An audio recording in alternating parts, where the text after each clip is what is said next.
Epstein file کا بڑا چرچا ہے. پچھلی کلپ میں نے آپ کو فری میسنز کا بتایا تھا. اگر نہیں دیکھی تو وہ دیکھ لیں. آج کل ایتھزم، الحاد کے بارے میں بہت زیادہ بات ہو رہی ہے. میں آپ کی توجہ ایک اہم مسئلے کی جانب کروانا چاہتا ہوں. جو ماڈرن ایتھزم ہے اس کا مطلب ہے کہ خدا کے وجود کا مکمل انکار کرنا. ایسے افراد جو ہوتے ہیں جو بالکل خدا کو نہیں مانتے، یہ دنیا میں بہت کم ہوتے ہیں. اس وقت جو بڑا فتنہ ہے وہ ہے سیکولرزم، لا دینیت اور ارریلیجن کا. یہ ہے بہت بڑا چیلنج. ارریلیجن کیا ہے؟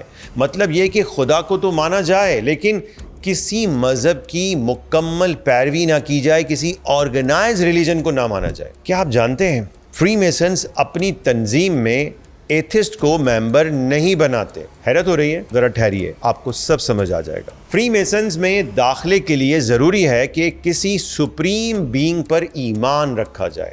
فری میسنز کے لوگوں کو ذرا دیکھیں. یہ جو جی بیچ میں لکھا ہوا ہے، فری میسنز کے مطابق اس کا مطلب ہے great architect of the universe. اس سے مراد صرف گاڈ یا خدا یا اللہ نہیں ہے، بلکہ یہ تو کچھ بھی ہو سکتا ہے. یعنی ہر مذہب کا ماننے والا فری میسنز کو جوائن کرے. کرسچن بھی آ سکتا ہے، جوش بھی آ سکتا ہے، مسلمان بھی آ سکتا ہے، ہندو بھی آ سکتا ہے. گاڈ کو مانتا ہے، جی سے وہ اپنے گاڈ کو ازیوم کر لے. لیکن فری میسنز کسے گاڈ کہتے ہیں؟ یہ کوئی بھی ہو سکتا ہے، یہ کوئی انسان بھی ہو سکتا ہے، جیسے دجال. اللہ کے رسول صلی اللہ علیہ وسلم نے دجال کے بارے میں کیا فرمایا تھا؟ دجال پہلے نبوت کا پھر خدائی کا دعویٰ کرے گا. اور یہی وجہ ہے کہ فری میسن میں ملحد یعنی ایتھسٹ جو خدا کا مکمل انکار کرتا ہے وہ شامل نہیں ہو سکتا، کیونکہ وہ کسی نبی یا خدا کو مانتا ہی نہیں ہے. کیونکہ جو ملحد ہوگا، جب وہ کسی شیطان کو مانے گا، نبوت یا خدا کو نہیں مانے گا، تو وہ ان کے کام کا کیسے رہے گا؟ نبی کریم صلی اللہ علیہ وسلم نے دجال کے بارے میں ہمیں خبردار کیا. کیسے؟ کہ وہ لوگوں کو دھوکہ دے گا، بڑے بڑے دعوے کرے گا اور آہستہ آہستہ انسان کے ایمان کو اس کے مرکز سے ہٹا دے گا.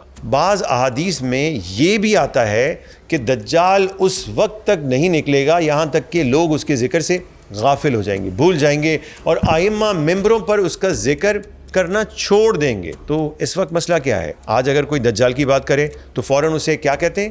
کانسپائریسی تھیوریز ہیں، یہ سازشی نظریہ کہہ دیا جاتا ہے، طنز کیا جاتا ہے، مذاق اڑایا جاتا ہے اور کہا جاتا ہے کہ یہ شخص سنجیدہ نہیں ہے، یہ تحقیق نہیں کرتے ہیں.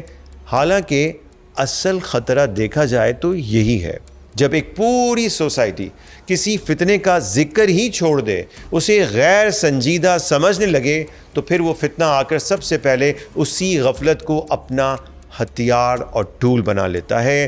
آج واقعی یہی ہو رہا ہے. دجال کی بات کرنا کانسپائریسی سمجھا جاتا ہے، اور جو اسے سنجیدگی سے لے اسے پرانی سوچ کہا جاتا ہے، دقیانوسی باتیں کہا جاتا ہے. تو سوال یہ نہیں ہے کہ دجال آئے گا یا نہیں، سوال یہ ہے کہ جب وہ فتنہ آئے گا تو کیا ہم پہچان پائیں گے یا نہیں؟ یا ہم بھی انہی لوگوں میں ہوں گے جو کہیں گے ارے یہ تو بس مذاق ہے، یہ تو سازش کی باتیں ہیں. Shaoor institute and media network کیا چاہتا ہے؟ آپ کو ایمان و یقین کا لینس دینا چاہتا ہے.